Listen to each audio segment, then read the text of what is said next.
Peut-être avez-vous parmi vos collègues des personnes extrêmement compétentes dans leur domaine, qui maîtrisent parfaitement les subtilités techniques de leur métier, auxquelles on fait régulièrement appel lorsqu'une difficulté particulièrement ardue se présente, mais qui pourtant n'ont jamais été promus à un poste de responsabilité. A l'inverse, vous connaissez peut-être aussi des responsables, des managers ou des dirigeants dont l'expertise opérationnelle est discutable, qui semblent moyennement qualifiés pour exercer les différents métiers qu'ils supervisent, voire qui affichent ostensiblement leur détachement lorsque l'on aborde des questions trop techniques, mais qui pourtant connaissent une progression de carrière rapide et impressionnante.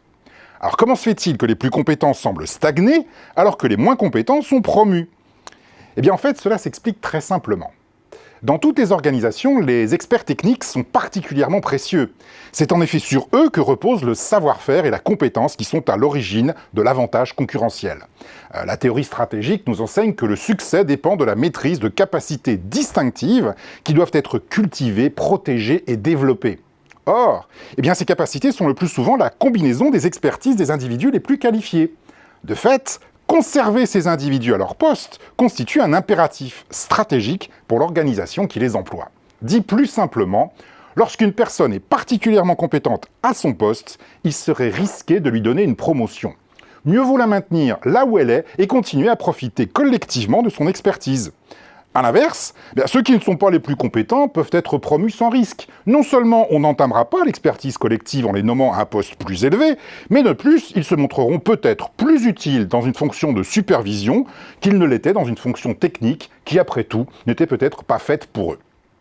Par conséquent, si vous voulez obtenir une promotion, veillez à ne pas être identifié comme techniquement très compétent. Si vous démontrez quotidiennement à vos supérieurs combien vous maîtrisez parfaitement l'expertise technique liée à votre fonction, ils ne courront pas le risque de vous promouvoir. Alors ce conseil est particulièrement précieux si vous avez une formation technique poussée, et en particulier si vous êtes ingénieur.